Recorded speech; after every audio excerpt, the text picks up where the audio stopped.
Olá, boa tarde a todos. Meu nome é Bianca e hoje eu venho apresentar para vocês o trabalho que eu estou desenvolvendo no Laboratório de Biologia Celular da FUNED, com a orientação da doutora Luciana Maria Silva, intitulado Avaliação de compostos derivados da pirazolina como drogas com potencial terapêutico em modelos in vitro do câncer intestinal humano.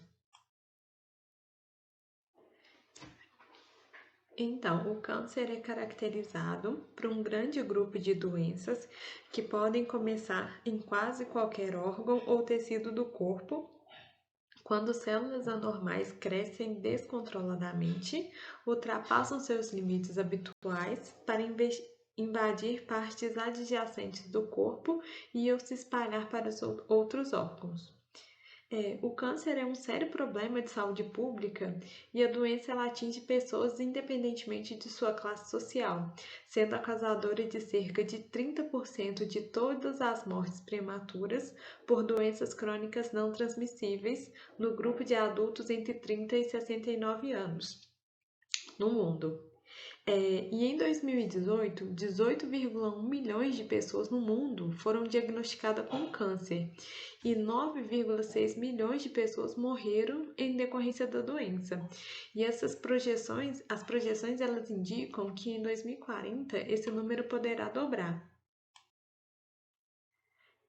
Então, eu venho trazer para vocês algumas características que as células normais precisam adquirir para darem início ao processo de tumorigênese, né, que é o processo de formação de tumores.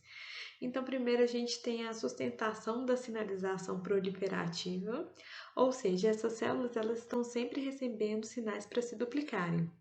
A insensibilidade aos sinais inibidores de crescimento, que assim vão ocorrer o seu crescimento descontrolado. A invasão de tecidos e metástase, um potencial de replicação ilimitado, indução de angiogênese, né, para poder realizar a nutrição desse tumor, e um fator muito crítico que é a resistência à morte celular, principalmente a resistência de morte por apoptose. Então aqui esse painel ele está trazendo para a gente a distribuição proporcional dos 10 tipos de câncer mais incidentes estimados para 2020 por sexo no Brasil, exceto pelo de pele não melanoma. Então a gente tem aqui para homens, ele é o segundo tipo de câncer mais frequente, ele vai corresponder a 9,1% de todos os casos, e para mulheres ele também vai ser o segundo tipo de câncer mais frequente, pertencendo a 9,2% de todos os casos.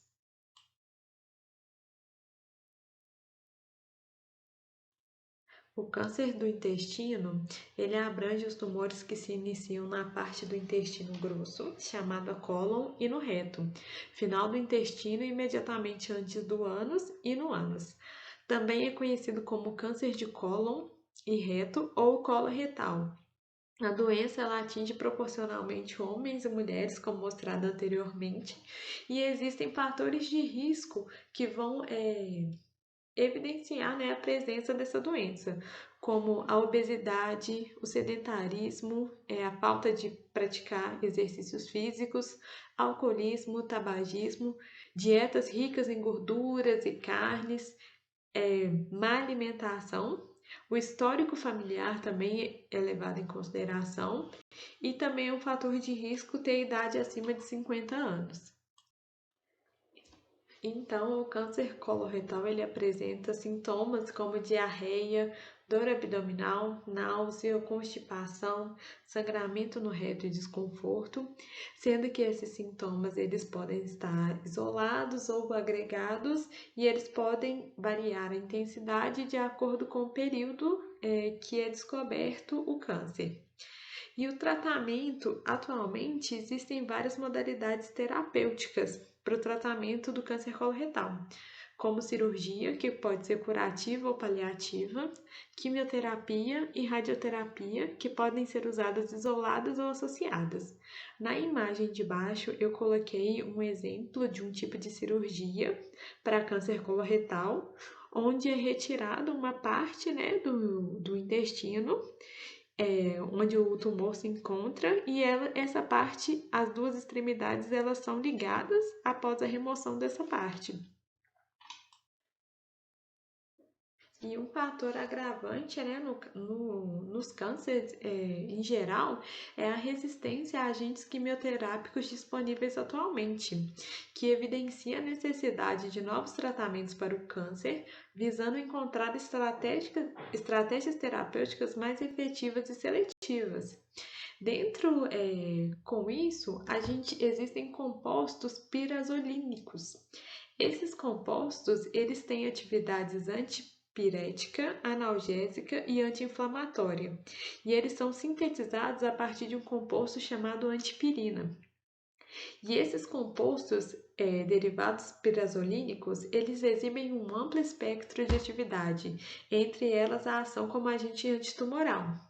E a ação antitumoral dos compostos, por sua vez, ela pode ser atribuída a mecanismos variados, como a perturbação do ciclo celular, a inibição da tubulina, que ocasiona a interrupção da montagem de microtúbulos, dentre outros, sendo que uma vantagem também desse composto é que ele pode ser sintetizado. Então, a avaliação de vias de morte celular é de extrema importância para entender a biologia do câncer, para saber como esse câncer está se portando nos pacientes. E uma via muito importante para fazer essas análises é a via de morte celular TRAIL-R, que é o ligante, né, indutor de apoptose relacionado ao fator de necrose tumoral TRAIL e seus receptores TRAIL-R. Eles têm sido alvo de estudo desde a descoberta de que essa proteína induz a morte em células tumorais, mas não em células normais. Então, a gente tem dois receptores, TRAIL-R3 e TRAIL-R4, que geralmente eles não induzem apoptose, e a gente tem os TRAIL-R1 e R2, que eles vão desencadear apoptose quando mediados por caspase 8. Então, com isso, o objetivo geral do meu trabalho é analisar a ação de compostos derivados de pirazolina sobre a heterogeneidade celular tumoral e morte celular em modelos in vitro de câncer intestinal humano.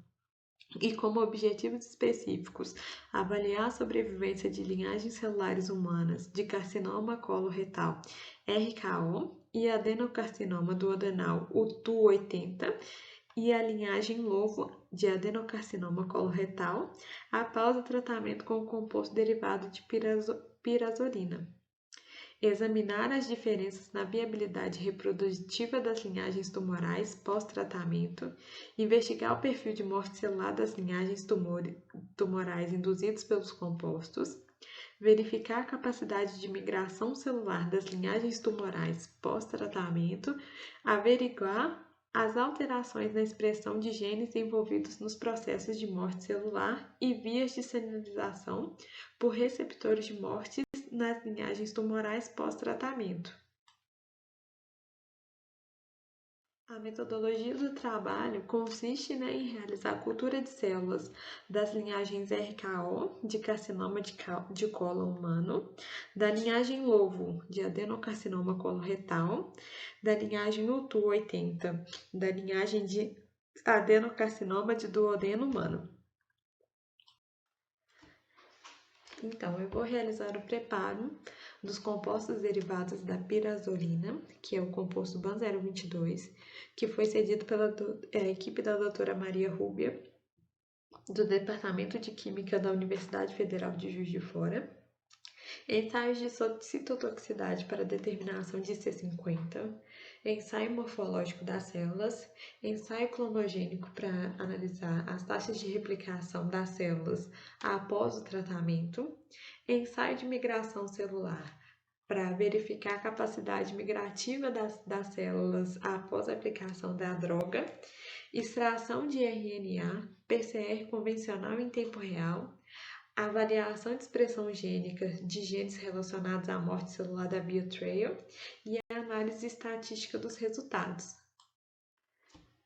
Então, eu trouxe para vocês alguns dados, alguns resultados que eu tive do meu projeto, porque a gente ainda está padronizando os métodos que a gente vai usar. Então, eu trouxe um ensaio morfológico que a gente fez das linhagens de RKO através de microscopia confocal. Na primeira imagem, a gente tem a linhagem de RKO, que ela foi corada com faloidina, que corou a membrana, e DAP para poder fazer a coloração do núcleo. Na segunda imagem, a gente tem a mesma linhagem, só que ela foi corada com IMAGE-T, que foi o corante para a membrana, e o DAP, que foi o corante para o núcleo. Então, nós estabelecemos que para as posteriores ensaios morfológicos nós vamos utilizar o corante faloidina e DAP porque teve um contraste melhor, sendo que é possível ver essas projeções, até umas projeções de membranas que são filopódios, que também são responsáveis também pelas migrações celulares. Esse é um resultado parcial que eu obtive do meu ensaio de migração. Esse ensaio é realizado a partir de uma cultura de células em monocamada, onde eu faço um risco com uma ponteira no meio dessa monocamada e eu vou avaliar o tempo que as células elas vão fechar essa fissura que eu fiz, com a droga e sem a droga. Na primeira coluna eu tenho o controle e na segunda e terceira eu tenho com a minha droga com 2 IC50 diferente. Então, os resultados obtidos até o momento, eles são promissores e eles mostram que realmente ele inibiu a migração celular.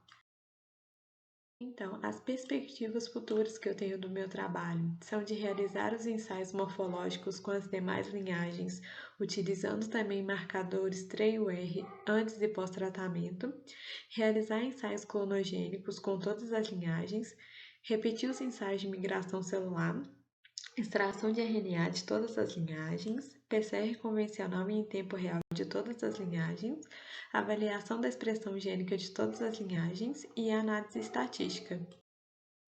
Essas foram as referências que eu utilizei para a apresentação. Obrigada pela atenção de todos. Qualquer dúvida, estou à disposição.